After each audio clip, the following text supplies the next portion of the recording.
చూపించబోయే పూజా విధానం అంతా కూడా మనం వారాహిదేవి గుప్త నవరాత్రుల్లోనే కాకుండా అమ్మవారికి శుక్రవారం అంటే ఎంతో ప్రీతి కాబట్టి 16 శుక్రవారాలు కందదీపాన్ని పెట్టుకుని అమ్మని భక్తి శ్రద్ధలతో పూజించుకుంటే మీరు కోరుకున్న కోరికల్లో ఎలాంటి స్వార్థం లేకపోతే అంతకు రెట్టింపే అమ్మ మీకు ఇస్తుంది. అలాగే ఈ వీడియో చూస్తున్న అందరికీ కూడా వారాహిదేవి గుప్త నవరాత్రుల శుభాకాంక్షలు. అప్పుడే మనం వారాహి అమ్మవారి గుప్త నవరాత్రుల చివరి దశలకైతే వచ్చాం. మనం ఎప్పుడైనా సరే ఏ పూజ చేసుకున్నా సరే ముందుగా మనం మన ఇంటికి ముందు ఉన్న గడపనైతే పూజించుకుంటాం. అలాగే ఇంటి ముందు అంతా కూడా శుభ్రం చేసుకుని చక్కగా ముగ్గులు కూడా వేసుకుంటాం. ఈ రెండు చేయడం వల్ల మన ఇంటి ముందు లక్ష్మీదేవి వచ్చి ఉన్నట్టే ఉంటుంది. ఇప్పుడు మనం కందదీపం ఎలా తయారు చేసుకోవాలో చూద్దాం. కందని కాసేపు నీటిలో నానబడితే పైన మట్టి అంతా కూడా పోతుంది. ఇక్కడ నేను తీసుకున్న కంద తాబేలు ఆకారంలో అయితే ఉంది. ఇలా మనం పైన కొంచెం చెక్కు తీసేసుకుని మంచిగా పసుపు రాసేసి కుంకుమ బొట్లు పెట్టుకుని మధ్యలో గుంతలాగా ఇలా స్పూన్ తో తీసుకుంటే మంచిగా మనం దీపం పెట్టుకోవడానికి రెడీ అవుతుంది. మరీ పెద్దగా కాకుండా చిన్న ప్రమిద సరిపోయేంత సైజులో తీసుకోండి. ఇప్పుడు మనం పూజను స్టార్ట్ చేసే ముందే ఇలా కాళ్ళకి అందంగా పసుపుని రాసుకోండి. పింటు పిన్ ఎందుకు చూపిస్తున్నానంటే మనం కంగారులో ఒక్కొక్కసారి పసుపు రాసుకోవడం మర్చిపోతాం. కాబట్టి తల్లో పువ్వులు పెట్టుకుని కుంకుమ బొట్టు పెట్టుకుని ఇలా కాళ్ళకు పసుపు రాసుకుని పూజలు కూర్చుంటే సాక్షాత్తు అమ్మవారిలా ఉంటారు. ఈ పూజ నేను నవరాత్రుల్లో చేసి చూపిస్తున్నాను కాబట్టి ముందు రోజు పెట్టుకున్న పువ్వులు అవన్నీ కూడా తీస్తున్నాను. అన్ని శుభ్రం చేసేసుకున్నాక మళ్ళీ తమలపాకులను మార్చి వాటిపైన దీపాలను అయితే పెడుతున్నాను. చిటిగాజులను తీసుకుని వాటితో అమ్మవారి ఫోటోకి అలాగే విగ్రహానికి కూడా మాలనైతే కట్టాను. ఇప్పుడు అమ్మవారి ఫోటోకి విగ్రహానికి దీపపు కుందులకి మొత్తం అన్నిటికీ కూడా పువ్వులను పెట్టి అలంకరించుకోవాలి.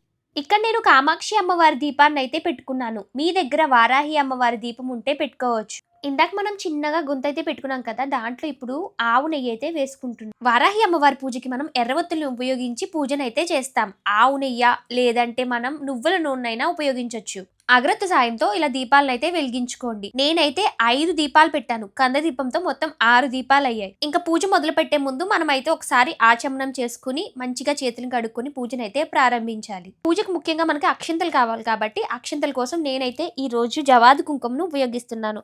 ఈ కుంకుమ అలాగే బియ్యం కొంచెం ఆవు నెయ్యిని వేసుకుని మంచిగా అక్షంతలు కలుపుకుని రెడీగా పెట్టేసుకోండి. వారాహి అమ్మవారి పూజను మొదలు పెట్టే ముందే మనం గణపయ్యకు క్లుప్తంగా పూజనైతే చేసుకోవాలి. వినాయకుడు విగ్రహం లేకపోతే పసుపు గణపతిని పెట్టుకుని పూజనైతే చేసుకోండి. నేనైతే వినాయకుడి కోసం చిన్ని బెల్లం ముక్కనైతే ప్రసాదంగా పెట్టాను. ఇప్పుడు వారాహి అమ్మవారి పూజనైతే ప్రారంభిద్దాం. పూజను చేసుకుంటూ వారాహి అమ్మవారి గురించి కొన్ని విషయాలనైతే తెలుసుకుందాం. వారాహి అమ్మవారు మహాత్రిపుర సుందరికి సైన్యాధ్యక్షురాలు. మనం లలితా సహస్రనామం చదివి ఉంటాం. అందులో అమ్మవారు బండాసురుడి సంహారణకు బయలుదేరుతుంది. అప్పుడు అమ్మవారికి కుడి చేతి వైపున మంత్రి అయిన శ్యామల, ఎడం చేతి వైపున సేనాధిపతి అయిన వారాహి ఉంటారు. వారాహి దేవత చేతిలో దండం పట్టుకుని సేనను అదుపు చేస్తూ ఉంటుంది. అందుకే వారాహి దండనాయకిని అంటారు. వారాహి అమ్మ కిరిచక్రాన్ని అధిరోహించి ఉంటుంది. అది ఆవిడ కూర్చునే రథం. ఈ రథము 5 అంతస్తుల్లో ఉంటుంది. అందుకే వారాహి యంత్రం కూడా 5 ఆవరణాల్లో ఉంటుంది. అందులో వివిధ దేవతలు ఉంటారు. వారందరినీ పేరు పేరున అర్చించటమే వారాహి చక్ర పూజ లేదా చక్రార్చన అంటారు. వారాహి అమ్మవారు 5వ వర్ణంలో ఉంటారు.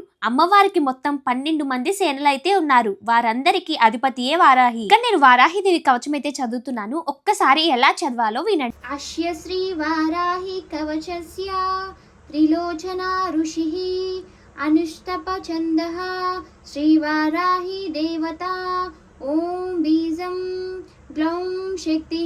కాబట్టి మనం ఇలా పూజ చేసుకున్నప్పుడు అమ్మవారికి ఖచ్చితంగా కవచము అలాగే అష్టోత్తరము, మీకు వీలుంటే సహస్రనామావళి కూడా చదువుకోవచ్చు. తప్పులు చదువుతామన్న వాళ్ళైతే మొబైల్లో పెట్టుకుని అమ్మవారికి అక్షంతలు వేస్తూ నమః నమః అనుకోండి. వారాహి అమ్మవారి పూజ చేస్తున్నప్పుడు ఖచ్చితంగా ధూపం అనేది కంపల్సరీ వేయాలండి. అమ్మవారికి ధూపం అంటే ఎంతో ప్రీతి. ధూపం వేయడం అయిపోయాక పంచగవ్య దీపాలు ఉంటాయి కదా, అందులో నేను పువ్వొత్తు అంటే ఆవు నేతిలో నానబెట్టిన పువ్వొత్తునైతే వెలిగించి అమ్మవారికి దీపాన్ని కూడా సమర్పించాను.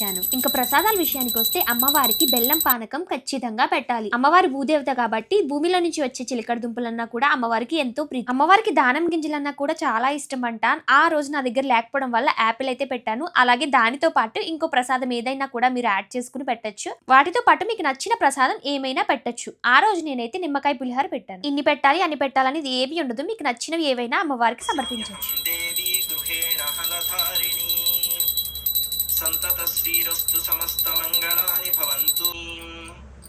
ఫైనల్ గా అమ్మవారికి కర్పూర హారతినిచ్చి గంట కొడుతూ పూజనైతే పూర్తి చేసుకున్నాం. ముఖ్యంగా వారాహి దేవతను పూజిస్తే మనకున్న అడ్డంకులన్నీ తొలుగుతాయి. శత్రు భయం అనేది కూడా ఉండదు. జ్ఞాన సిద్ధి కలుగుతుందని నమ్మకం. భూమి సమస్యలున్నా కూడా అమ్మ వాటిని తొలగించేస్తారంట. ఇలా చెయ్యాలి అలా చెయ్యాలి అని కాకుండా మీకు నచ్చిన విధంగా అమ్మవారికి భక్తి శ్రద్ధలతో మంచిగా పూజనైతే చేసుకోండి. వీడియో యూజ్ అయిందనుకుంటే ఒక లైక్ ఇచ్చి మన ఛానల్ ని సబ్స్క్రైబ్ చేసేయండి.